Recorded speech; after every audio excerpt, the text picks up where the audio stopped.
তো এবার আস্তে আস্তে আমাদের সেকেন্ড সেমিস্টারের জন্য ক্লাসটাকে স্টার্ট করতে হবে। আজকে আমাদের সেকেন্ড সেমিস্টারের প্রথম ক্লাস। এই সেকেন্ড সেমিস্টারের প্রথম ক্লাসটা কস্ট অ্যাকাউন্টিং, ঠিক আছে? এই কস্ট অ্যাকাউন্টিং নিয়ে আমরা ক্লাসটা চালু করব। তো আশা রাখি বোর্ডের মধ্যে দেখতেই পাচ্ছ কি লেখা রয়েছে, কস্ট শিট। যে প্রথম চ্যাপ্টারটা শুরু করছি সেই চ্যাপ্টারটার নাম হচ্ছে কস্ট শিট।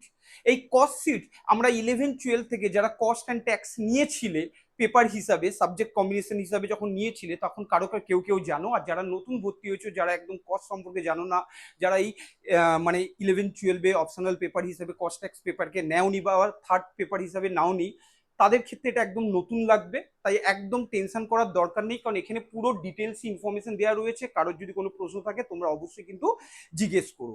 তাহলে সর্বপ্রথম আজকে যে চ্যাপ্টারটা শুরু করছি, কস্ট অ্যাকাউন্টিং এর প্রথম চ্যাপ্টার, যেটা না জানলে আমরা কস্ট অ্যাকাউন্টিং সম্পর্কে জানতেই পারবো না। অর্থাৎ আমরা যেমন বাংলাতে কথা বলছি, অ আ ক খ শিখছি, যেমন অঙ্ক করার সময় 0 1 2 3 4 শিখছি, ইংলিশ বলার সময় এবিসিডি শিখছি, ঠিক সেমন কস্ট অ্যাকাউন্টিং শিখতে গেলে কস্ট অ্যাকাউন্টিং এর প্রথম যে চ্যাপ্টারটা সেটা হচ্ছে কস্ট শিট, সেটাকে নিয়ে আমাদের জানতে হবে। তো যাই হোক, দেখতে পাচ্ছি কস্ট শিট। তো সর্বপ্রথম আমাদের জানতে হবে কস্ট শিট আমরা প্রিপেয়ার কেন করি।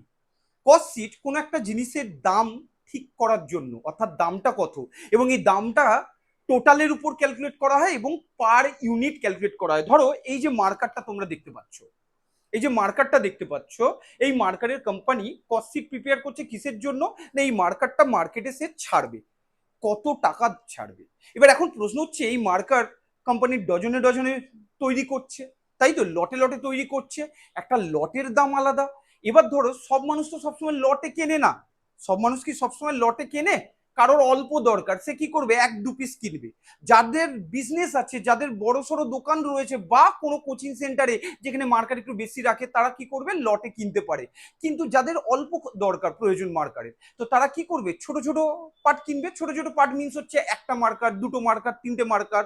তাহলে সেই একটা জিনিসের দাম কি হবে, দুটো জিনিসের দাম কি হবে, এইগুলো সবই কিন্তু কস্ট শিটের সাহায্যে আমরা বুঝতে পারি। অর্থাৎ কস্ট শিট আমরা তৈরি করি কেন, না টোটাল কোন একটা গুডস এর দাম কি হতে পারে এবং তার পার ইউনিট কস্ট কত হতে পারে, সেটার একটা সম্পূর্ণ ক্যালকুলেশন করা হয়। তার জন্য দেখো তোমরা পরিষ্কার দেখতে পাচ্ছ ডেফিনেশনে লেখাই রয়েছে, cost sheet is a statement prepared to ascertain various component of total cost of the goods produced and sold or service rendered during a particular period. দেখতে পাচ্ছ এটার মানেটা কি, না cost sheet is a statement prepared. এটা একটা statement. অনেকে প্রশ্ন করে, স্যার কস্ট শিট কি কোনো অ্যাকাউন্ট? না, এটা একটা স্টেটমেন্ট।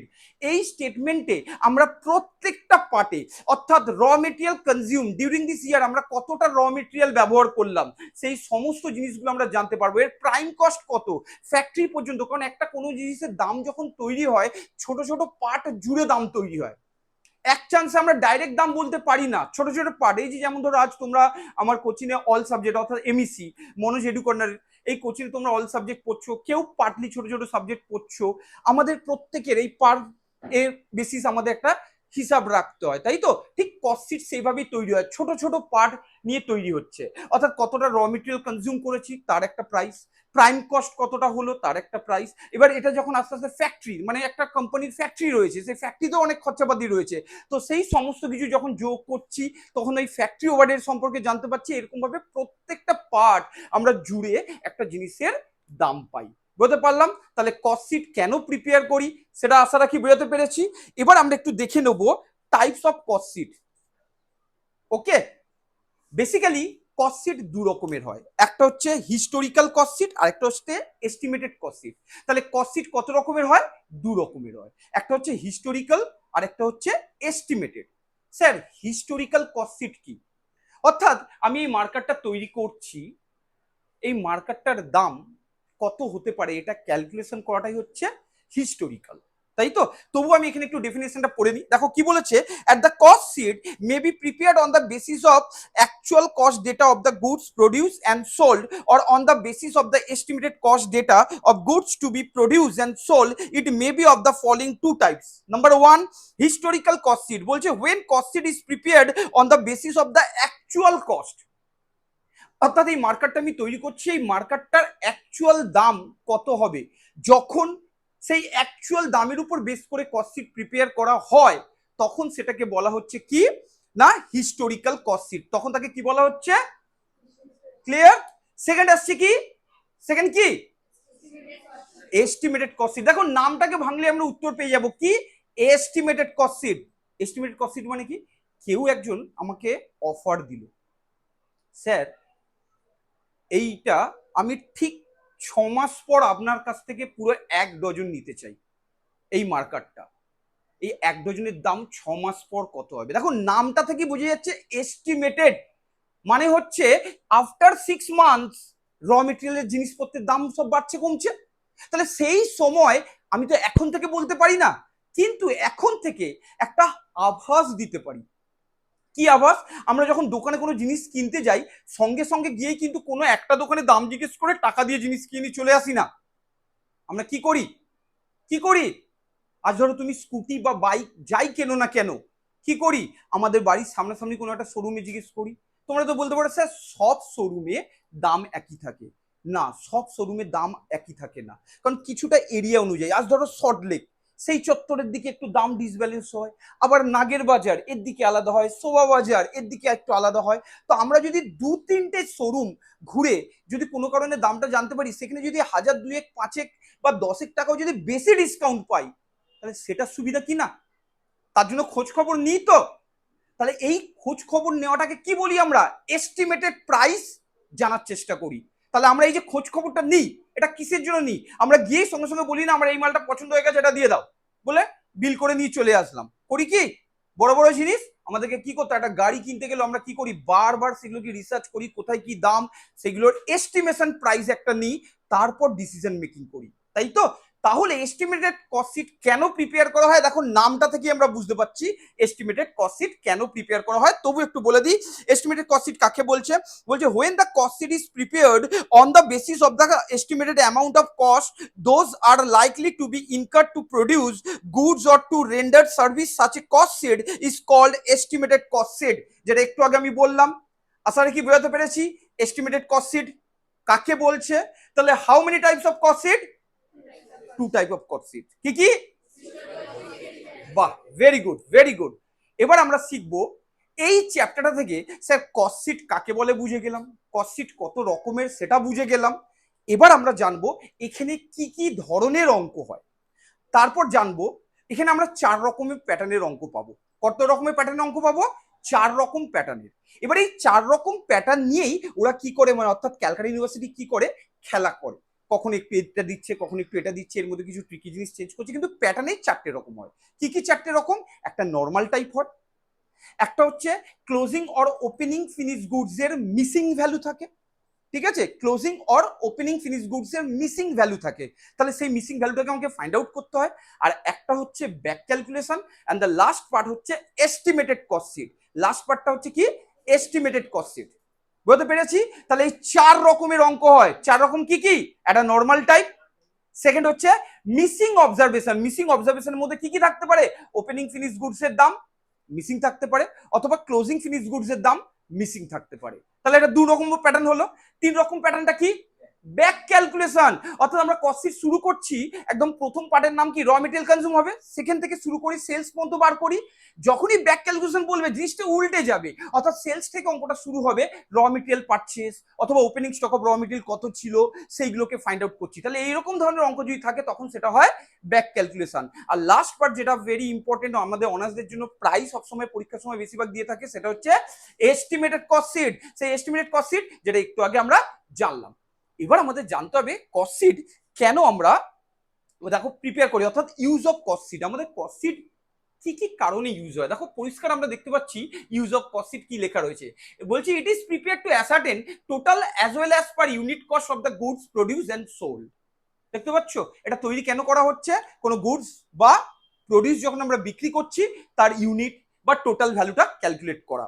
তারপর কি আছে, বি নম্বর বলছে it is prepare to know various component of total cost as at its different stage viz, অর্থাৎ prime cost, work cost, cost of production etcetera. অর্থাৎ একটা কস্ট শিট যখন আমরা প্রিপেয়ার করি এর অনেকগুলো স্টেজ আছে। সেই স্টেজগুলো কি কি আমার সাথে বলবে।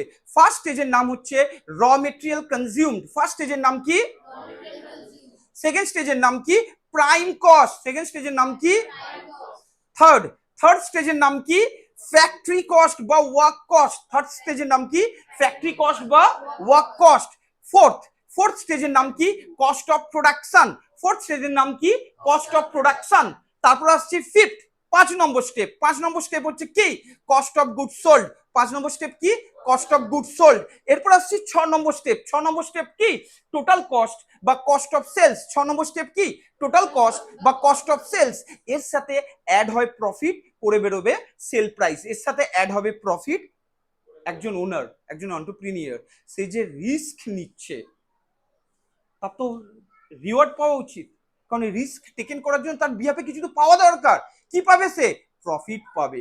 তাহলে টোটাল কস্ট বা কস্ট অফ সেলস এর সাথে আমরা কি করছি অ্যাড করছি প্রফিট, করে বেরোচ্ছে সেল প্রাইস। তাহলে স্টেজগুলো কি কি হলো? ফার্স্ট র মেটেরিয়াল কনজিউম, ফার্স্ট বাহ, সেকেন্ড প্রাইম কস্ট, সেকেন্ড বাহ, থার্ড ফ্যাক্টরি কস্ট বা ওয়ার্কস কস্ট, ফ্যাক্টরি কস্ট বা বাহ অসাধারণ। তারপর কস্ট অফ প্রোডাকশন, তারপর কস্ট অফ প্রোডাকশন। এর পরের স্টেপটা কি cost of good sold, cost of, তারপরের স্টেপটা কি কস্ট অফ সেলস বা টোটাল কস্ট, এর সাথে অ্যাড হয় প্রফিট, করে বেরোচ্ছে সেল প্রাইস। তার মানে প্রত্যেকটা স্টেপে ভ্যারাইটিস কস্ট রয়েছে, সেই সমস্ত ইনফরমেশন গুলোকে একটা একটা করে জুড়ে আমাদেরকে কি করতে হচ্ছে কস্ট শিট তৈরি করতে হচ্ছে। অর্থাৎ কস্ট শিট কিন্তু এত ইজি জিনিসও না, আবার অনেক ইজি জিনিস যদি ঠিক মতন আমরা বুঝে যাই। মাথা ঢুকলো? তাহলে এইগুলো হচ্ছে কেন প্রিপেয়ার করি। সি নম্বরে বলে দিয়েছে দেখো, ইট is prepare to no estimated cost of the goods to be produce, এটা বোঝা যায় কতটা এস্টিমেটেড গুডস আমরা প্রডিউস করছি। তারপরে ডি নম্বরে বলে দিয়েছে ইট is prepare for fixing up the selling price of the goods produce. Fixing up মানে কি সেলিং প্রাইসটা কত দামে, মানে কোন এরিয়াতে কোন জিনিসটা কোন দামে বিক্রি করব। তাই তো আজ কোনো জিনিস অনলাইন থেকে অর্ডার দিচ্ছ সস্তায় পাচ্ছ, আবার কোনো জিনিস দেখা যাচ্ছে অফলাইনে সস্তায় পাচ্ছ। তাই তো আমরা এই ক্যালকুলেশন গুলো যখন করি সেটাকে কি বলে এস্টিমেটেড। আমি হিসাবটা নিচ্ছি, এস্টিমেট হিসাব কি অনলাইনে জিনিসটার দাম কত পড়ছে আর অফলাইনে সেই মার্কেটে গিয়ে যদি জিনিসটা কিনি আমি কি দামে পাচ্ছি, তারপর আমরা ডিসিশন মেকিং করি অনলাইনে কেনা ভালো হবে না অফলাইনে কেনা ভালো হবে। তাই এখানে তাহলে এই যে দামটা, এই দামটা কি ফিক্সিং আপ বলা হচ্ছে, বুঝতে পারলাম। অর্থাৎ দামটাও তৈরি করা। তারপরে পার্টটা কি বলেছে, it helped to prepare the quotation invited against tender. যারা টেন্ডার এ করে তো তাদের ক্ষেত্রে কি হচ্ছে একটা কোটেশন তারা জানতে পারছে। এই যে এস্টিমেট কস্ট শিট এর মানে কি যে আমি 6 মাস পর আমি 1 ডজন মার্কার কিনতে চাই, তাহলে এর দামটা কি হতে পারে, তাহলে সেখানে আমি একটা কোটেশন চাইছি যে দামটা কি হতে পারে, তাহলে সেই ক্যালকুলেশন করাটাকে কি বলা হচ্ছে এস্টিমেটেড কস্ট শিট। তারপর কি বলেছে it helps to compare the difference elements of the actual cost with the standard cost, it's help to control cost. এটা কিন্তু আমাদের হেল্প করে কস্টকে কন্ট্রোল করতে। কেন কোন একটা জিনিসের আমি তৈরি করলাম ভালো টেকনোলজি সবকিছু দিয়ে আমি জিনিসটাকে তৈরি করলাম, তাহলে যত ভালো জিনিসটা দিয়ে তৈরি করব অবশ্যই তার কস্ট বাড়তে থাকবে। এবার আমাকে দেখতে হবে মোটিভটা কি, যে গুডস বা আমি বিক্রি করতে চলেছি বা যে গুডসটাকে আমি বিক্রি করবো অর্থাৎ এখানে প্রডিউস করছি, যার সেল প্রাইসটা আমি ক্যালকুলেট করছি, এই জিনিসটা কোন এরিয়াতে বা কোন জায়গায় আমি বিক্রি করছি। তাহলে সেখানকার ব্যবস্থা দেখে আমি যদি হিউজ খুব টেকনোলজি হাইফাই দিয়ে জিনিসটা তৈরি করলাম তার দাম প্রচুর দাঁড়াবে, এবার দেখতে হবে এটা সবাই কিনতে পারবে কিনা। তাই এমন একটা নমিনাল দাম, তাহলে সর্বপ্রথম কস্ট শিটের প্রথম যে আমাদের অবজেক্ট সেটা হচ্ছে কি ব্যয়টাকে কন্ট্রোল করা। কি বললাম? ব্যয়টাকে কন্ট্রোল করা।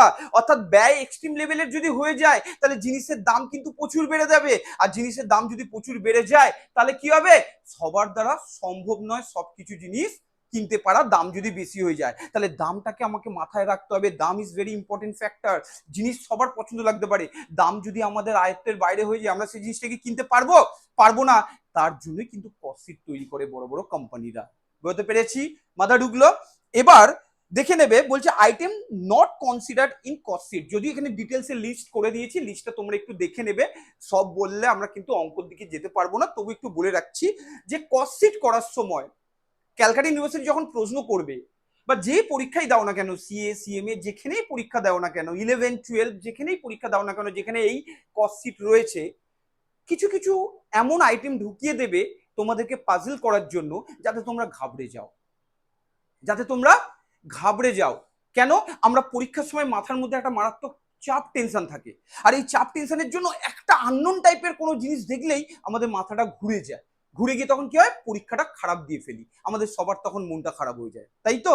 তার জন্য প্রত্যেক একটাই কথা বলছি, ঘাবড়ে যেও না, প্রত্যেকটা ধীরে ধীরে জানো যে কস্ট শিট প্রিপেয়ার করতে গেলে কিছু কিছু জিনিস আছে যেগুলো কোশ্চেনের মধ্যে দেয়া থাকলেও আমরা অঙ্কের মধ্যে নেব না। তার জন্য তখন লিখে দিয়েছি item not considered in cost sheet, এখানে বলে দিয়েছে following cost although consider in the financial accounting, এই কস্টগুলো আমরা ফিনান্সিয়াল অ্যাকাউন্টিং এ আমরা কনসিডার করলেও আমরা কস্ট অ্যাকাউন্টিং এ কনসিডার করব না। তাই বলছে দেখো, but not considered in the cost sheet. দেখতে পেয়েছো সেখানে কি কি দেখতে পাচ্ছি, interest on capital, interest on loan, debenture, goodwill, primary expenses, blah blah blah করে অনেক এক্সপেন্সেস রয়েছে, এগুলোকে তোমরা একটু লিস্টটা দেখে নিও। এই আইটেমগুলো তোমাদের সুবিধার জন্য পুরো ডিটেলসে করে দিয়েছি, যাতে তোমাদের কোনো প্রবলেম না হয় যে কোন কোন আইটেম কস্ট শিটে আসবে, কস্ট শিটে আসবে না, ঠিক আছে? এরপর আমি একটু চলে আসবো ডাইরেক্ট কস্ট শিটের প্রোফর্মায়। চলে আসছি কস্ট শিটের প্রোফর্মা। ওকে, ভেরি ইম্পর্টেন্ট জিনিস, এইখানটায় আমাকে কিছু বোঝানোর আছে। এই জায়গায় ইন দা বুকস অফ বলে যে কোম্পানির অঙ্ক করছো সেটা লিখতে পারো, অথবা কস্ট শিট অফ উমুক কোম্পানি, যে কোম্পানি এবিসি, রামশ্যাম, যদুমধু, যে কোম্পানি হোক, লিখতে পারি cost sheet of ABC company অথবা in the books of ABC company. তবে এখানে আরো দুটো নাম দেওয়া যেতে পারে। অনেকে বলতে পারে স্যার এখানে কস্ট শিটের নাম না দিয়ে আমি যদি এলিমেন্ট অফ কস্ট নাম দিই হেডিংটা, রাইট, একদম রাইট। কেউ যদি বলে যে স্যার এটা আমি স্টেটমেন্ট অফ কস্ট যদি নাম দিই, রাইট। অর্থাৎ তিনটে নামই দেওয়া যায়। কি কি দেওয়া যেতে পারে, element of cost, statement of cost আর কস্ট শিট, তাই তো? তো বেশি বেশি বড় লিখে লাভ নেই, ছোট নামটাই দাও না। কারণ নামের ক্ষেত্রেই দেখো না, বড় আজ গার্লফ্রেন্ড বয়ফ্রেন্ড, বাবু শুনছো, অত বড় নামটা কি করলো, শর্টে বাবু করে দিল। তো সবাই শর্ট যখন পছন্দ করে, তাহলে কস্ট শিটের জায়গায় element of cost, statement of cost, অত বড় নাম দিয়ে লাভ আছে? তার থেকে কস্ট শিট ছোট নামটাই দিই। এবার চলে আসছি এখানে আউটপুট। স্যার এই আউটপুটে আমরা কি লিখবো? এই আউটপুটে লিখবো ইউনিট প্রডিউস ডিউরিং দিস ইয়ার, ঠিক আছে? কিছু অঙ্ক, এটা একটা ভাইটাল পার্ট, কিন্তু কিছু অঙ্ক এটা মিসিং থাকে। অর্থাৎ যখন আমরা মিসিং অবজারভেশন অঙ্কগুলো শিখবো, সেখানে কিন্তু এই আউটপুটের একটা মারাত্মক জায়গা আছে, এবং সেটা আমাদের ওয়ার্কিং এ কিন্তু বার করতে হবে।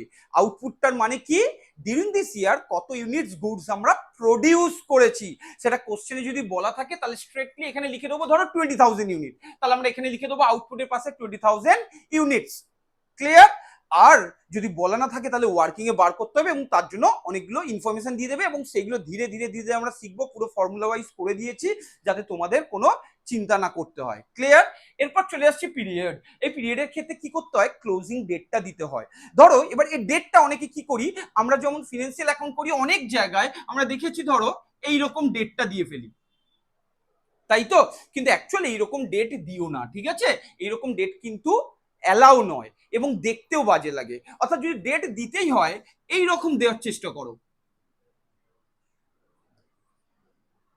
অর্থাৎ পিরিয়ডের জায়গায় ডেটটা এইরকম দেওয়ার চেষ্টা করো, তাতে অঙ্কটা দেখতেও ভালো লাগে এবং স্ট্যান্ডার্ড লাগে। স্যার আমি যদি এইরকম ডেট দিয়ে পরীক্ষা কেটে দেবে, দেখো কোনো টিচারই চায় না, সেটা ক্যালকাটা ইউনিভার্সিটি হোক বা যে কোনো টিচার হোক, কোনো টিচারই চায় না স্টুডেন্টদেরকে ফেল করা।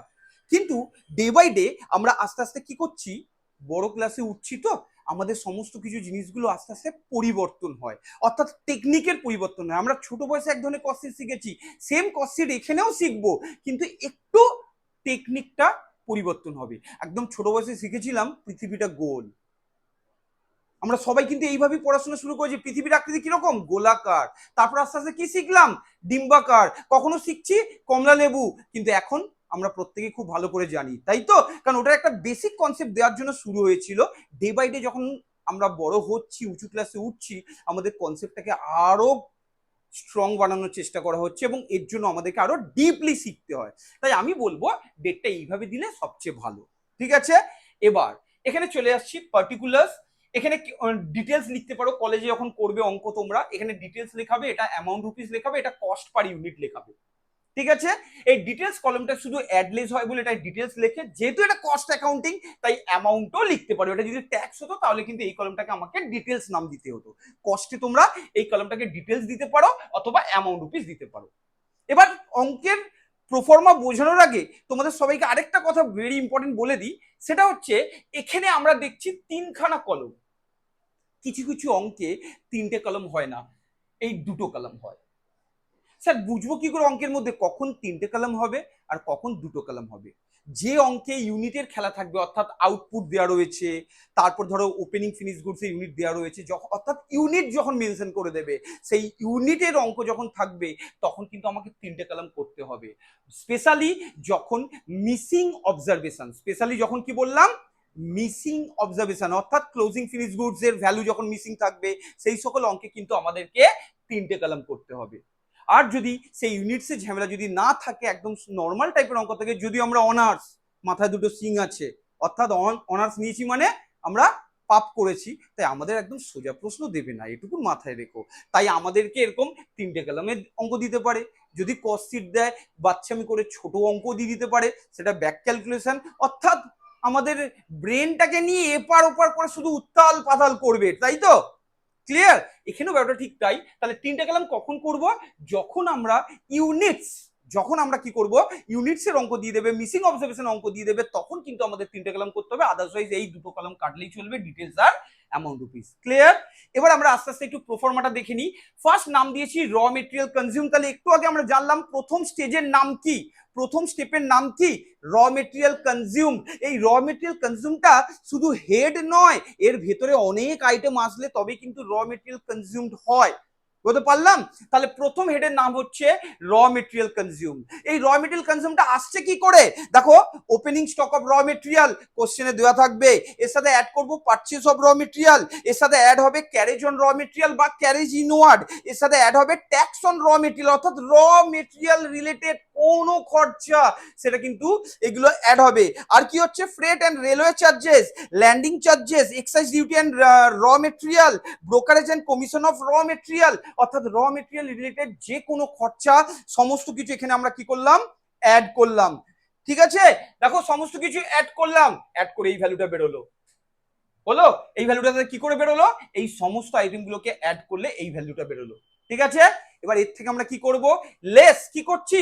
Closing stock of raw material, less করছি abnormal loss of raw material, less করছি material withdrawn by the proprietor, অর্থাৎ প্রপারাইটার যদি কোনো মেটেরিয়াল পার্সোনাল ইউজের জন্য উইথড্রন করে নেয়, মেটেরিয়াল কিন্তু গুডস বা ধরো ফিনিশ গুডস কিছু বলেনি, কিন্তু মেটেরিয়াল, তাহলে এখান থেকে কিন্তু আমরা কি করব? লেস করে দেবো। আর লেস করছে কি? Return of raw material in store. এই সমস্ত জিনিসগুলোকে যোগ করে এই ভ্যালুটা বেরোলো। এবার এই ভ্যালুটা থেকে এই ভ্যালুটাকে মাইনাস করলে যেটা পাবো সেটাকে নাম দেওয়া হচ্ছে র মেটেরিয়াল কনজিউম। সেটাকে কি নাম দেওয়া হচ্ছে? তাহলে প্রথম হেড কমপ্লিট হলো, প্রথম হেড কমপ্লিট হলো। ক্লিয়ার? এর সাথে এবার অ্যাড হবে all kinds of direct expenses. দেখো, দেখতে পাচ্ছি অ্যাড ডাইরেক্ট ওয়েজেস, এরই নাম ডাইরেক্ট লেবার, এরই নাম প্রোডাক্টিভ ওয়েজেস, এরই নাম ফ্যাক্টরি ওয়েজেস। অনেক সময় অনেক স্টুডেন্টদেরকে আমি দেখেছি ফ্যাক্টরি ওয়েজেস থাকলেই ওরা কি করে? ফ্যাক্টরি ওভারহেডের আন্ডারে বসিয়ে দেয়, কারণ এর পরের স্টেপে আমরা শিখবো ফ্যাক্টরি ওভারহেড। ফ্যাক্টরি ওয়েজেসকে দুটো পার্টে ভাগ করা হচ্ছে, একটা প্রোডাক্টিভ আর একটা হচ্ছে নন প্রোডাক্টিভ, একটা ডিরেক্ট আর একটা হচ্ছে ইনডিরেক্ট। ক্লিয়ার? এই যে প্রোডাক্টিভ ফ্যাক্টরি ওয়েজেস, অর্থাৎ যদি ফ্যাক্টরি ওয়েজেসটার পাশে প্রোডাক্টিভ লেখা থাকে তার মানে ওটা ডিরেক্ট, ওটা প্রাইম কস্টের আগে বসবে। আর যদি নন প্রোডাক্টিভ লেখা থাকে তাহলে ওটা কিন্তু ইনডিরেক্ট, ওটা ফ্যাক্টরি ওভারহেডের আন্ডারে আসবে। বুঝতে পারলাম? তাই ডিরেক্ট ওয়েজেসের আর একটা নামই ডিরেক্ট লেবার, তার আরেকটা নাম কি? প্রোডাক্টিভ ওয়েজেস, তার আরেকটা নাম কি? Factory wages. এবার প্রশ্ন করতে পারো, স্যার যদি কিছু মেনশন না করে তাহলে কোথায় লিখবো? কোথায় লিখবো? ফ্যাক্টরি ওয়েজেস ডিরেক্ট, তাই আমি ডিরেক্ট হিসেবেই লিখবো। বুঝতে পারলাম? মাথা ঢুকলো? কোনো প্রশ্ন? নেক্সট চলে আসছি। কি কি? প্রোডাক্টিভ ওয়েজেস হয়ে গেল, direct expenses, chargeable expenses and hire of special plant. Special plant কি? যদি আমি কোথাও আমাদের র মেটেরিয়াল প্রডিউসের জন্য ভাড়া করি, তাহলে সেই সমস্ত জিনিসগুলো এখানে লিখলাম, এগুলোকে যোগ করে এখানে বসালাম। ঠিক আছে? এগুলোকে যোগ করে এখানে বসালাম। এবার এখানে একটা ভাইটাল জিনিস রয়েছে, WIP, ওয়ার্ক ইন প্রোগ্রেস। এই ওয়ার্ক ইন প্রোগ্রেস দু রকমের, একটা হচ্ছে অ্যাট প্রাইম আর একটা হচ্ছে অ্যাট ম্যানুফ্যাকচারিং। কি বললাম? WIP সেটা ওপেনিং হোক বা ক্লোজিং হোক, WIP সেটা ওপেনিং হোক বা ক্লোজিং হোক। কি বললাম? WIP সেটা ওপেনিং হোক বা ক্লোজিং হোক। হলো? দু রকমের হতে পারে। কি কি দু রকমের হতে পারে? একটা অ্যাট প্রাইম, একটা অ্যাট ম্যানুফ্যাকচারিং। তাহলে ডাব্লিউআইপির পাশে যদি অ্যাট প্রাইম লেখা থাকে সেটা আসবে প্রাইম কস্টের ওপরে, যেটা আমরা এখন দেখতে পাচ্ছি ওপেনিং ডাব্লিউআইপি ব্র্যাকেটে লেখা রয়েছে অ্যাট প্রাইম, এর থেকে লেস করছি ক্লোজিং ডাব্লিউআইপি অ্যাট প্রাইম, মানে এটা থেকে এটাকে লেস করছি করে এই ভ্যালুটা আসলো। এবার ওপরে কিন্তু অলরেডি কিন্তু র মেটেরিয়াল কনজিউম রয়েছে, তার সাথে এই ডিরেক্ট এক্সপেন্সেস দেখতে পাচ্ছ অ্যামাউন্টটা রয়েছে, আর তার সাথে এই এই যে এখন পেলাম ওপেনিং ডাব্লিউআইপি থেকে লেস ক্লোজিং ডাব্লিউআইপি করে একটা অ্যামাউন্ট, এই তিনটে অ্যামাউন্ট অ্যাডলেস করে যেটা পাবো তাকে বলা হচ্ছে প্রাইম কস্ট, অর্থাৎ এই ভ্যালুটাকে বলা হচ্ছে কি প্রাইম কস্ট। এই ভ্যালুটাকে কি বলা হচ্ছে, মাথা ঢুকলো? তাহলে আমাদের দুটো হেড কমপ্লিট হলো। কটা হেড কমপ্লিট হলো? কি কি দুটো হেড? ফার্স্ট, সেকেন্ড, মাথা ঢুকলো? কোনো প্রশ্ন? এরপর চলে আসছি পরের পার্ট, একটা ইম্পর্টেন্ট পার্ট দেখতে পাচ্ছ, অ্যাড ফ্যাক্টরি ওভারহেড। দেখো step by step add factory overhead. Factory overhead মানে কি? কলেজ তো অনেকগুলো আছে, গোয়েঙ্কা, জয়পুরিয়া, এই যে তোমরা জয়পুরিয়াতে পড়ছো, গোয়েঙ্কাতে পড়ছো, কেউ মন্দিরতে পড়ছো, কেউ শ্রীশচন্দ্রে পড়ছো, তাহলে এটা একটা হেড, একটা কলেজের হেড, তাই তো? গোয়েঙ্কা একটা কলেজ, এটা হেড, মাথা, এর আন্ডারে গোয়েঙ্কার 10 জন স্টুডেন্ট পড়ছে কি 100 জন স্টুডেন্ট পড়ছে, হ্যাঁ কি না? তার মানে গোয়েঙ্কা কলেজে যে কজন স্টুডেন্ট ভর্তি হয়েছে তারা হচ্ছে সব গোয়েঙ্কা স্টুডেন্ট, তাই তো? তাকে হেড বলা হচ্ছে। ফ্যাক্টরি ওভারহেড মানে কি? এই হেডটার মধ্যে ফ্যাক্টরি রিলেটেড যে কোনো জিনিস এই হেডের ভিতর আসবে, ওর জন্য এটার নাম দেওয়া হচ্ছে কি ফ্যাক্টরি ওভারহেড। মাথা ঢুকলো? কোনো প্রশ্ন? ক্লিয়ার? তাহলে এখানে দেখো ফ্যাক্টরি ওভারহেড যাবতীয় আইটেম ফ্যাক্টরি ওভারহেড লিখেছি, এটা একটা হেড হলো, এর আন্ডারে বসাচ্ছি ইনডিরেক্ট ওয়েজেস বা ইনডিরেক্ট লেবার বা নন প্রোডাক্টিভ ওয়েজেস, যেটা একটু আগে আমি তোমাদের বলে দিলাম। ক্লিয়ার? তারপর আসছে কি factory expenses, factory rent and rates, factory lighting and heating, factory fuel and power, indirect material, repairs to plan, ঠিক আছে, depreciation on plant, factory supervision, cost of rectification of defective works, carriage on return, blah blah blah. এই সমস্ত জিনিসগুলো আমরা factory related সমস্ত জিনিসগুলো আমরা কি করলাম, অ্যাড করে এখানে বসালাম, হলো। এবার দেখো এর তলাতে দেখো আবার একটা ওপেনিং ডাব্লিউআইপি দেখতে পেলাম, add opening WIP, less closing ডাব্লিউআইপি, কিন্তু এগুলোর পাশে দেখো অ্যাট ম্যানুফ্যাকচারিং লেখা রয়েছে। যদি ম্যানুফ্যাকচারিং লেখা থাকে তাহলে সেই ডাব্লিউআইপিটা কার আন্ডারে নেবো আমরা? ফ্যাক্টরি ওভারহেডের আন্ডারে। আর যদি অ্যাট প্রাইম লেখা থাকে তাহলে প্রাইম কস্টের আগে। বুঝতে পারলাম? মাথা ঢুকেছে? তাহলে এই সমস্ত জিনিসগুলো অ্যাডলেস করে যে ভ্যালুটা বেরোলো সেই ভ্যালুটা আমি প্রাইম কস্টের সাথে অ্যাড করলে যেটা পাবো সেটাকে বলা হচ্ছে ফ্যাক্টরি কস্ট বা ওয়ার্ক কস্ট। কি পাবো? তার মানে স্টেপ বাই স্টেপ প্রথমে কি বেরোলো? র মেটেরিয়াল কনজিউমড, তার সাথে ডাইরেক্ট সমস্ত আইটেমগুলো যোগ বিয়োগ করলাম, যোগ বিয়োগ করার পর যে ভ্যালুটা বেরোলো তাকে কি বলছি? Prime cost. তার মানে একটা যদি ভুল করি পুরো অঙ্কটা ভুল হয়ে যাবে, তাই এই জায়গাটাকে আমাদের খেয়াল রাখতে হবে। তাহলে প্রথম র মেটেরিয়াল কনজিউম, তার সাথে অ্যাড হলো ফ্যাক্টরি ওভারহেডের সমস্ত আইটেম, হলো। করার পর যেটা বেরোলো সেটাকে কি নাম দিলাম? ফ্যাক্টরি কস্ট বা ওয়ার্কস কস্ট, মানে ফ্যাক্টরি পর্যন্ত জিনিসটার দাম। এরপর তো একটা কোম্পানি অফিস আছে, অফিস থেকে সমস্ত কিছু ডিলিং করা হচ্ছে, তাহলে সেই অফিসের খরচাপাতি রয়েছে। তাহলে এর পরের হেড দেখতে পাচ্ছি add office and administrative overhead. পরিচালনা করতে গেলে একটা খরচা হয় তো, মেনটেন করতে হবে তো একটা। হ্যাঁ, আমি কাস্টমারের সাথে কথা বলবো, লোক কাজ করবে, হিসাবপত্রগুলো রাখবে, তারা কোথায় কাজ করে? অফিসে, তাই তো? তাহলে অফিস রিলেটেড কোনো খরচাপাতি কোন হেডের আন্ডারে আসবে? অফিস অ্যান্ড অ্যাডমিনিস্ট্রেটিভ ওভারহেডের আন্ডারে আসবে। তাহলে এখনো পর্যন্ত এখানে প্রশ্ন পেলাম, দুটো ওভারহেডের নাম পেলাম, এখনো পর্যন্ত এখানে দুটো ওভারহেডের নাম পেলাম। স্যার কি কি? একটা ফ্যাক্টরি ওভারহেড আর একটা হচ্ছে office and administrative overhead. Office and, মাথা ঢুকলো? তাহলে এর আন্ডারে যাবতীয় অফিস রিলেটেড কোনো খরচাপাতি এর আন্ডারে সব ইনার কলামে বসাবো, মোর দেন ওয়ান আইটেম থাকলে সব ইনার কলামে বসিয়ে দেবো, যোগ করে আউটারে বসাবো। এই যে ওয়ার্ক কস্ট বা ফ্যাক্টরি কস্ট বেরিয়েছে তার সাথে আমরা কি করব? এই অফিস ওভারহেডের সমস্ত আইটেমগুলোকে যোগ বিয়োগ করে দিলে আমরা কি পেয়ে যাব? Cost of production. কি পেয়ে যাব? তাহলে প্রথম হেডের নাম কি ছিল? র মেটেরিয়াল কনজিউম, সেটা বেরিয়ে গেল। তার সাথে অ্যাড করলাম ডাইরেক্ট এক্সপেন্সেস গুলো, করে কি পেলাম? দ্বিতীয় হেড প্রাইম কস্ট। প্রাইম কস্টের সাথে অ্যাড করছি ফ্যাক্টরি ওভারহেড, করে তৃতীয় হেড কি পেলাম? ফ্যাক্টরি কস্ট বা তার সাথে অ্যাড করছি অফিস অ্যান্ড অ্যাডমিনিস্ট্রেটিভ ওভারহেড, এটা অ্যাড করে কি পাচ্ছি? Cost of production. এটা অ্যাড করে কি পাচ্ছি? তাহলে ফার্স্ট র material consumed, second prime cost, third work cost বা ফ্যাক্টরি কস্ট, এন্ড ফোর্থ কি পাচ্ছি? Cost of production. অর্থাৎ অফিস এন্ড অ্যাডমিনিস্ট্রেটিভ ওভারহেডকে অ্যাড করার পর পেলাম কস্ট অফ প্রোডাকশন। এবার চলে আসছি পরের পার্ট। এর সাথে অ্যাড করছি opening stock of finish goods আর লেস করছি closing stock of finish goods. দেখতে পাচ্ছ opening stock of finish goods add করছি, লেস করছি closing stock of finish goods, করে যে ভ্যালুটা বেরোলো সেই ভ্যালুটা আমরা কস্ট অফ প্রোডাকশনের সাথে অ্যাড করব। যদি প্লাসে বেরোয় আর মাইনাসে বেরোলে লেস করে দেবো। বুঝতে পারলাম? তাহলে করলে যেটা বেরোবে সেটাকে কি নাম দেবো? Cost of goods sold. তাহলে আরেকবার হয়ে যাক, ফার্স্টে কি নাম, second, third, fourth cost of production, fourth, এরপর আসবো কি কস্ট অফ গুডস সোল্ড, এরপর আসবো কি, মাথা ঢুকলো? এই কস্ট অফ গুডস সোল্ড এর সাথে অ্যাড করছি কি সেলিং এন্ড ডিস্ট্রিবিউশন ওভারহেড। তাহলে ওভারহেড এখনো পর্যন্ত তিনখানা নাম পেলাম। কি কি? Factory overhead, office and administrative overhead, and third selling and distribution overhead. তাহলে how many types of overhead? কি কি? Very good, very good. এই সেলিং এন্ড ডিস্ট্রিবিউশন ওভারহেড এর আন্ডার কি আসবে? যাবতীয় সেলসের ইউনিট। সেলিং করতে গেলে সেলিং কমিশন, এজেন্টদের কমিশন, সেলিং এজেন্টদের কোনো টাকা পয়সা দিচ্ছি, তাই তো? অ্যাডভার্টাইজমেন্ট এক্সপেন্সেস, অর্থাৎ সেলস করতে গেলে যে যে জিনিসগুলো থাকে সেই সমস্ত জিনিসগুলো আমরা এখানে বসাচ্ছি। মাথা ঢুকলো?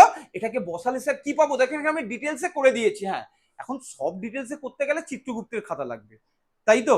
ও 500 বছর ধরে করতে হবে। আরে বাবা, পরীক্ষার সময় সেই চোতার মতন দেখতে হবে, এই কোথায় আছে এই রুলসটা, এরকম মুশকিল হয়ে যাবে না? তার জন্য একটা এস্টিমেট যা যা লাগতে পারে, বেশিরভাগ অঙ্কের ক্ষেত্রে যে জিনিসগুলো থাকবে তার একটা এস্টিমেট করে দিয়েছি। কনসেপ্টটা ক্লিয়ার করে দিলে এই অঙ্ক খুব সোজা। ঠিক আছে? তাহলে সেলিং এন্ড ডিস্ট্রিবিউশন ওভারহেড কার সাথে অ্যাড করব আমরা? কস্ট অফ গুডস সোল্ড এর সাথে। কার সাথে অ্যাড করব? কস্ট অফ গুডস সোল্ড এর সাথে। তাহলে এই কস্ট অফ গুডস সোল্ড এর সাথে সেলিং এন্ড ডিস্ট্রিবিউশন ওভারহেড যেই অ্যাড করে দিলাম, আমি কি পেয়ে যাব? কস্ট অফ সেলস পেয়ে যাব। কস্ট অফ গুডস সোল্ড এ দেখো আমি selling and distribution overhead add করে দিলাম, করে দিলেই আমরা কি পেয়ে যাচ্ছি দেখো? কস্ট অফ সেলস বা টোটাল কস্ট। কি পাচ্ছি আমরা? কস্ট অফ সেলস বা টোটাল কস্ট। ক্লিয়ার? এবার সবকিছু হিসাব ধরা হয়ে গেল। মেন ডিসিশনটা কে নিয়েছিল এই ধরনের বিজনেস করার? ওনার, তাই তো? বা এন্টারপ্রেনিউর বা অর্গানাইজার, তাই তো? আমরা কি জানি? ফ্যাক্টর অফ প্রোডাকশন কি? ল্যান্ড, লেবার, ক্যাপিটাল অ্যান্ড, তাহলে জমি। তারপরে কি? এটা ছাড়া তো কেউ কথা শুনবে না, তাই তো? মাল্লু মানে ক্যাপিটাল। তারপর কি? ক্যাপিটাল তো দিলাম, তুমি কি মুটেগিরি করে সমস্ত কাজটা করবে? লেবার তো লাগবে। আর এই সমস্ত মাথাকে একসাথে কাজ করছে কে? যার রাতের ঘুম উড়ে যাচ্ছে, ব্যবসা।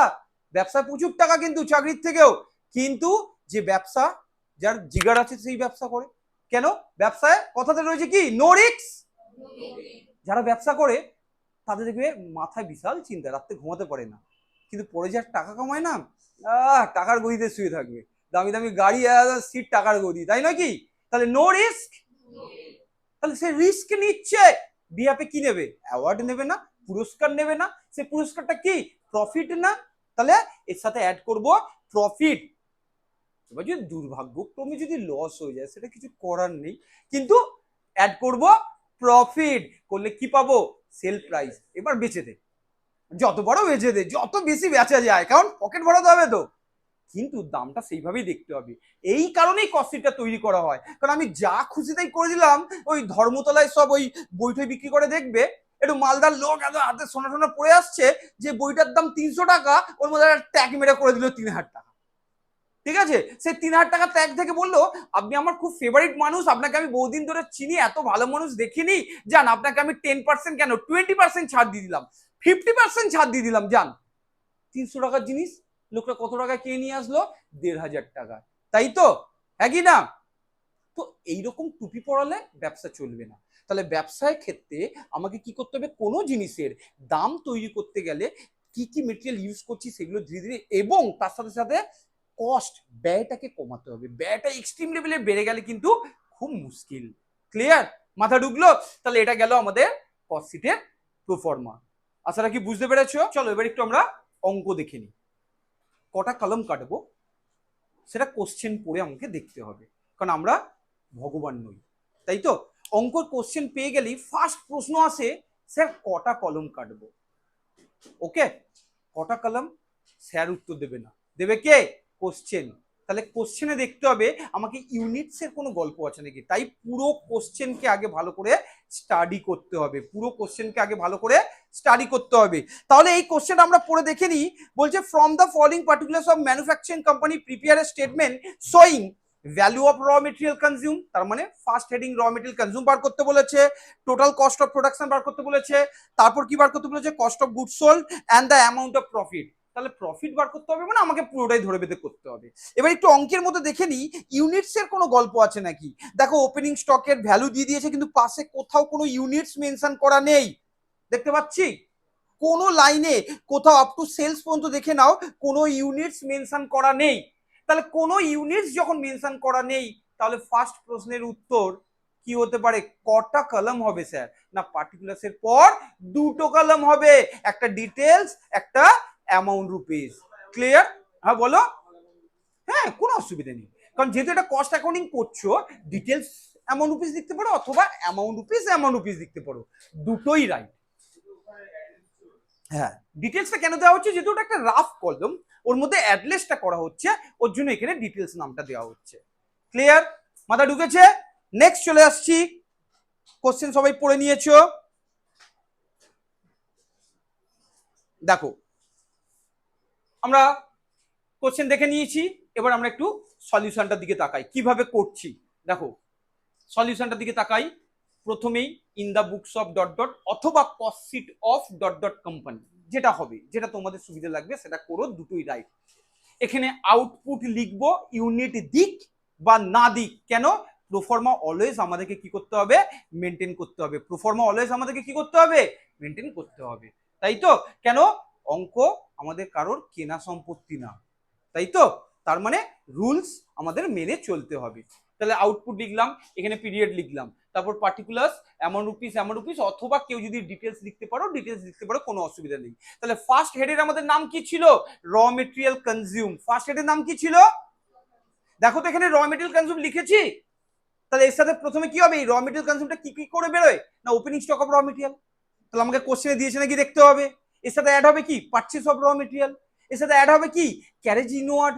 অ্যাড হবে কি, তো এর সাথে অ্যাড হবে কি, any expenses related to the purchase, অর্থাৎ পারচেজের সাথে যে যে এক্সপেন্সেস গুলো রিলেটেড, সেই সমস্ত জিনিসগুলো আমরা কি করব, অ্যাড করব। তাহলে আমাকে সেটা অঙ্ক পড়ে দেখতে হবে কি কি দিয়েছে। তাহলে এই অঙ্ক অনুযায়ী আমরা opening stock of raw material দেখো 25,000 দেখতে পাচ্ছি, 25,000 আমরা কিন্তু দেখতে পাচ্ছি। দেন চলে আসছি, আমরা দেখো লিখলাম opening stock of raw material 25,000। ওকে, এবার কোশ্চেনে আমরা খুঁজবো, দেখো কোশ্চেনে আছে পারচেজ অফ র মেটেরিয়াল, তাহলে অ্যাড করব আমরা। দেখো কোশ্চেনটা দেখে নিই, opening stock of raw material, এর আন্ডারে দেখো র মেটেরিয়াল রয়েছে, ফিনিশ গুডস রয়েছে। আরেকটা কথা তোমাদের বলে দিই, এই ওপেনিং স্টক বলে তিনখানা ইনফরমেশন থাকতে পারে, ক্লোজিং স্টক বলে তিনখানা ইনফরমেশন থাকতে পারে। কি দেওয়া থাকবে, ওপেনিং স্টক গুলো এর আন্ডারে র মেটেরিয়াল, ডব্লিউআইপি আর ফিনিশ গুডস। আবার ক্লোজিং স্টক বলে তিনটি ইনফরমেশন থাকবে, র মেটেরিয়াল, ডব্লিউআইপি আর ফিনিশ গুডস। স্যার এখানে তো দুটো আছে, আছে আছে কোনো অসুবিধা নেই, কিন্তু প্রশ্ন হচ্ছে তিনটে তিনটে আলাদা আলাদা জায়গায় বসবে। Opening stock of raw material and closing stock of raw material, এটা বসবে র মেটেরিয়াল কনজিউমে। Opening WIP and closing WIP এটা বসবে কোথায়, ফ্যাক্টরি ওভারহেডের আন্ডারে, ফ্যাক্টরি ওভারহেডের আন্ডারে। এরপর আসছি opening finish goods and closing finish goods, এটা কোথায় বসবে, কস্ট অফ প্রোডাকশন তার ঠিক পরে, কস্ট অফ প্রোডাকশন তার ঠিক পরে। মানে তিনটে র মেটেরিয়াল, সেটার ওপেনিং স্টক থাকতে পারে বা ক্লোজিং স্টক থাকতে পারে। একটা হচ্ছে opening stock of raw material বা closing stock of raw material, সেটা বসবে কোথায়, র মেটেরিয়াল কনজিউম বার করার সময়। Opening WIP and closing WIP বসবে কোথায়, কোথায় বসবে, ফ্যাক্টরি ওভারহেডের আন্ডারে। ক্লিয়ার? আর ওপেনিং ফিনিশ গুডস আর ক্লোজিং ফিনিশ গুডস বসবে কোথায়, কস্ট অফ প্রোডাকশনের পরে। তাহলে এখানে দেখো opening stock of raw material দেওয়া রয়েছে আর ফিনিশ গুড দেওয়া রয়েছে, মানে দুটো ওপেনিং স্টকের ভ্যালু দেওয়া রয়েছে, দুটো ক্লোজিং স্টকের ভ্যালু দেওয়া রয়েছে। তাহলে এই opening stock of raw material আর এই closing stock of raw material এটা যাবে কোথায়? Raw material consume find out করার জন্য। আর ফিনিশ গুডস এর ওপেনিং স্টকটা আর ফিনিশ গুডস এর ক্লোজিং স্টকটা যাবে কোথায়? কস্ট অফ প্রোডাকশনের পর। বুঝতে পারলাম? তাহলে কি স্যার এখানে ফ্যাক্টরি ওভারহেড ডাব্লিউআইপি বসবে না? ডাব্লিউআইপি দেয়নি, বসবে না, দিলে বসতো, তাই তো? মাথা ঢুকলো? কোনো প্রশ্ন? চলো এবার একটু আমরা সলিউশনটা দেখে নিই। তাহলে ফার্স্টে আমরা র মেটেরিয়াল কনজিউম লিখলাম। এটা কিন্তু আবার বলছি 4 রকম প্যাটার্নের অঙ্ক হয়, একটা নর্মাল টাইপ, একটা মিসিং অবজারভেশন, একটা ব্যাক ক্যালকুলেশন, আর একটা হচ্ছে এস্টিমেটেড কস্ট শিট। আজকে আমরা প্রথমে যেটা শিখছি সেটা হচ্ছে নর্মাল টাইপ। এখানে কোনো টাফনেস নেই, ক্লিয়ার? তাহলে এখানে ফার্স্টে র মেটেরিয়াল কনজিউম বার করব। এই র মেটেরিয়াল কনজিউম কিভাবে বার করব? না opening stock of raw material এর সাথে অ্যাড করব পারচেজ অফ র মেটেরিয়াল, যেটা কোশ্চেনে আছে। স্যার আপনি প্রোফর্মায় দিয়েছেন আরো অনেক ইনফরমেশন, এইগুলো কি সব পরপর লিখতে হবে? না, পরপর লিখতে হবে না, যেগুলো কোশ্চেনে থাকবে সেই পার্টটুকুটাই লিখবে, আদার্স লিখবে না। বলো। আচ্ছা, আসবো আসবো, যে জায়গাটা আসবো সেটা আমি বলছি, ঠিক আছে? তাহলে opening stock of raw material এর সাথে অ্যাড করলাম পারচেজ অফ র মেটেরিয়াল, তাই তো? এর সাথে দেখো এই দুটোকে অ্যাড করে আমি ইনার কলমে রেখেছি 2,75,000, এর থেকে আমি লেস করছি closing stock of raw material, less করছি। এবার আমাকে শ্রেয়ম বাবু আমাকে কি বললো যে স্যার এখানে একটা ইনফরমেশন দিয়েছে ওয়েস্টেজ অফ মেটেরিয়াল ব্র্যাকেটে নরমাল। আমাদের কস্ট শিটের প্রোফর্মায় এই যে closing stock of raw material এর ঠিক তলায় লেস বলে লিখতে হয় abnormal loss of raw material. কি লিখতে হয়? অ্যাবনর্মাল। তাহলে লস কত রকমের? 2 রকমের। কি কি? একটা নর্মাল, একটা একটা অ্যাবনর্মাল। নর্মাল কি? যেটা হবে, যেটাকে তুমি থামাতে পারবে না। যেমন ধরো তুমি তেল ভরা ড্রাম নিয়ে আসছো, তেল একটু চলকে চলকে পড়বে, এটাকে তুমি আটকাতে পারবে না, তাহলে এটাকে আমরা কি বলতে পারি?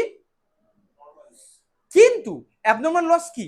সাডেনলি যেটা হয়, কিরকম? গোডাউনে মাল ঢুকিয়ে গেলে, হঠাৎ কোনো কারণে আগুন লেগে গোডাউনে মাল ড্যামেজ হলো, তাহলে এটাকে কি বলতে পারি? Abnormal loss. অর্থাৎ এই অঙ্কে অ্যাবনর্মাল লস আসবে, যেটা less closing stock of raw material ঠিক তার পরেই বসে abnormal loss of raw material. কিন্তু এখানে বলে দিয়েছে ওয়েস্টেজ অফ মেটেরিয়াল, পাশে যদি অ্যাবনর্মাল কথাটা থাকতো, ওয়েস্টেজ অফ মেটেরিয়াল বলে পাশে যদি অ্যাবনর্মাল, দেখো এখানে পাশে কি লেখা রয়েছে? নর্মাল লেখা রয়েছে। এই জায়গায় যদি এটা অ্যাবনর্মাল থাকতো তাহলে র মেটেরিয়াল কনজিউম করার সময় লেস করতে হতো। পাশে কি লেখা রয়েছে? কি লেখা রয়েছে? তাহলে এখানে আনবো? তাহলে এটার কোনো ফাংশন নেই, এটা এই অঙ্কে কস্ট শিট প্রিপেয়ার করার সময় আসবে না। তাহলে এখানে শুধু কি আসলো? Opening stock of raw material, এর সাথে অ্যাড হচ্ছে পারচেজ অফ র মেটেরিয়াল, এর সাথে লেস হচ্ছে closing stock of raw material. এগুলোকে অ্যাডলেস করে আমরা কি পেয়ে যাচ্ছি? র মেটেরিয়াল কনজিউম পেয়ে যাচ্ছি। কি পেয়ে যাচ্ছি? বাহ, দারুন। কিন্তু সব জোশ কোথায় যাচ্ছে? নেক্সট, তাহলে প্রথম হেড আমাদের কমপ্লিট হলো, র মেটেরিয়াল কনজিউম। এবার এর সাথে কি হয়? এর সাথে সমস্ত ডাইরেক্ট এক্সপেন্সেস, ডাইরেক্ট ওয়েজেস সেগুলো আসবে। তো তাহলে অ্যাড করছি, কোশ্চেনে দেখে নেবো অ্যাড। এখানে ডাইরেক্ট নেচারের দুখানা জিনিসই দিয়েছে, একটা প্রোডাক্টিভ ওয়েজেস আর একটা হচ্ছে চার্জেবল এক্সপেন্সেস। কেউ একজন প্রশ্ন করলে আমাকে যে স্যার এটাকে ডিটেলস নাম দিতে পারি বা অ্যামাউন্ট রুপিস নাম দিতে পারি, কেন এটাকে ডিটেলস নাম দেওয়া হয় বা কেউ কেউ নাম ডিটেলসে লেখে কেন, বুঝতে পারলে তো? এখানে দেখো সমস্ত অ্যাডলেস হচ্ছে, ফেস অ্যামাউন্টটা আউটার কলমে যাচ্ছে। দেখো র মেটেরিয়াল কনজিউম বেরিয়ে গেছে কিন্তু আমাদের 2,55,000। এর সাথে আমরা অ্যাড করছি প্রোডাক্টিভ ওয়েজেস, দেখো ইনার কলমে বসালাম, চার্জেবল এক্সপেন্সেস দেখো ইনার কলমে বসালাম, এই দুটোকে প্লাস করে দেখো আউটার কলমে লিখলাম।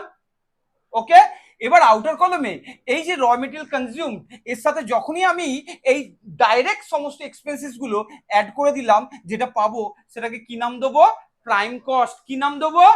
দেখতে পাচ্ছ এই 3,65,000 প্রাইম কস্ট। কি বেরিয়েছে? Prime cost. মাথা ঢুকলে এতদূর পর্যন্ত বুঝতে পেরেছো সবাই? দেন চলে আসছি প্রাইম কস্টের পর অ্যাড ফ্যাক্টরি ওভারহেড। এখানে ফ্যাক্টরি রিলেটেড যে কোনো খরচাগুলো আসবে। তাই দেখো অ্যাড ফ্যাক্টরি ওভারহেড বলে আন্ডারলাইন দিয়েছি, এর আন্ডারে ফ্যাক্টরি রিলেটেড সমস্ত আইটেমগুলো নিচ্ছি। কি কি নিচ্ছি? Factory rent and taxes, factory lighting, factory power, factory insurance. এখানে কিন্তু আরো কয়েকটা আইটেম বসে। কি বসে? ওপেনিং ডাব্লিউআইপি অ্যাড হয়, লেস হয় কি ক্লোজিং ডাব্লিউআইপি, লেস হয় কি সেল অফ স্ক্র্যাপ। কি লেস হয়? Sale of scrap. তাহলে অ্যাড হচ্ছে। এখানে আরো আইটেম কি কি বসছে?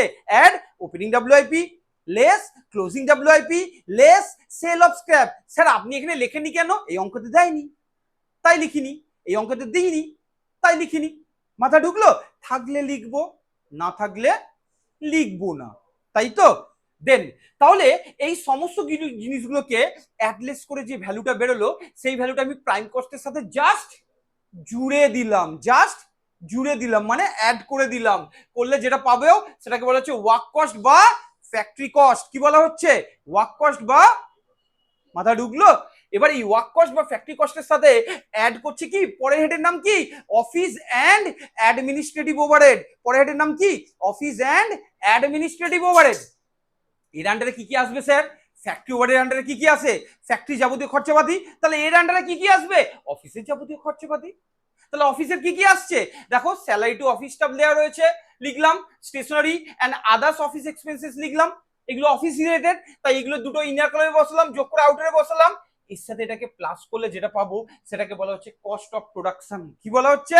Cost of production. কি বলা হচ্ছে? ক্লিয়ার? মাথা ঢুকলো? দেন এবার এই কস্ট অফ প্রোডাকশন তো পেয়ে গেলাম, কস্ট অফ প্রোডাকশন তো পেয়ে গেলাম। এবারে কস্ট অফ প্রোডাকশনের সাথে কোশ্চেনের মধ্যে আমরা কি দেখলাম? একটা ওপেনিং ফিনিশ গুডস ছিল না, একটা ক্লোজিং ফিনিশ গুডস ছিল না? তাহলে সেই ওপেনিং ফিনিশ গুডস আমরা কি করছি? কস্ট অফ প্রোডাকশনের পর আমি বলেছিলাম কেন ওপেনিং স্টক আর ক্লোজিং স্টক তিনটে করে ভ্যালু দেওয়া থাকবে।